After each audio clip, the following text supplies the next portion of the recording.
ঘূর্ণিঝড় রেমালের প্রভাবে গোপালপুর মৈনট ঘাটে লঞ্চ চলাচল এবং স্পিডবোট চলাচলের নিষেধ থাকলেও দোহার অংশ থেকে আপনার আমি যেটা বলেছিলাম সকালে যে ওই পাশ থেকে কিন্তু আপনার যাত্রী নিয়ে স্পিডবোট আসছে এবং তারা ঘাটে না ভিড়ে চরে নামিয়ে দিচ্ছে। তো আমরা দেখি দু একজন যাত্রী আসতেছে, তাদের সাথে কথা বলবো। ভাই কোথা থেকে আসলেন? ওপার?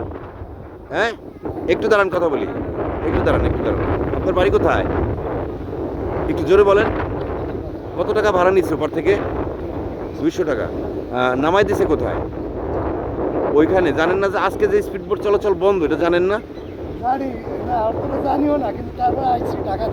ওই পারে কি কোনো, ওই পারে আপনার নৌ পুলিশ বা কেউ নাই?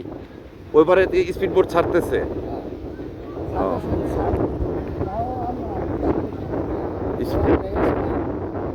আচ্ছা, যে দর্শক যেটা দেখালাম আপনাদের, যে 200 টাকা ভাড়া নিয়ে আপনার এই যে দেখতে পাচ্ছেন যাত্রীর সাথে আমরা কথা বললাম। এই অন্যান্য যাত্রীরাও আসছেন।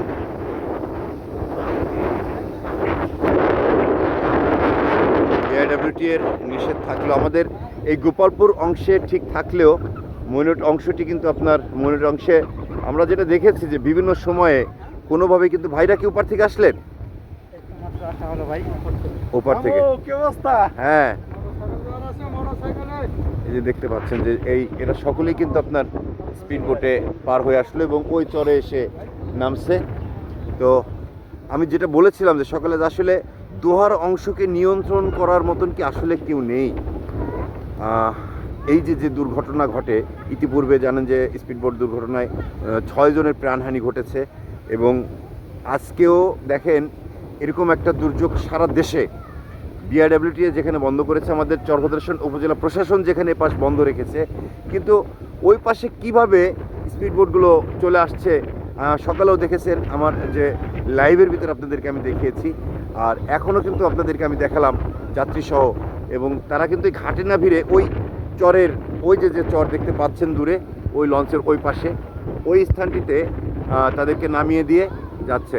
আমি ঢাকা বিভাগীয় কমিশনার সহ ঢাকা জেলা প্রশাসক ঢাকা তাদের দৃষ্টি আকর্ষণ করব যে দয়া করে এই ব্যবস্থাটা নেওয়া উচিত, যে দোহারের যে যারা কর্তৃপক্ষ রয়েছেন, এই সংশ্লিষ্ট ঘাট নিয়ন্ত্রণ যারা করেন, তারা কিভাবে এই নিষেধ অমান্য করে এই ধরনের জীবনের ঝুঁকি নিয়ে সামান্য কটা টাকার জন্য এইভাবে মানুষকে পাঠাচ্ছে। আর যাত্রী সাধারণেরও যেটা বিবেক করা উচিত ছিল যে এই ঝুঁকি নিয়ে পার হওয়াটা তাদের ঠিক ছিল কিনা। ভাই আপনারা কি দোহার থেকে আসলেন? স্পিডবোট বন্ধ ছিল না ভাই? এই হচ্ছে অবস্থা। ধন্যবাদ সকলকে। আশা করি আমাদের এই বিষয়টি আমলে নেবেন সকলে যারা সংশ্লিষ্ট আছেন। এ পর্যন্ত ভালো থাকেন, দেখা হবে আবার।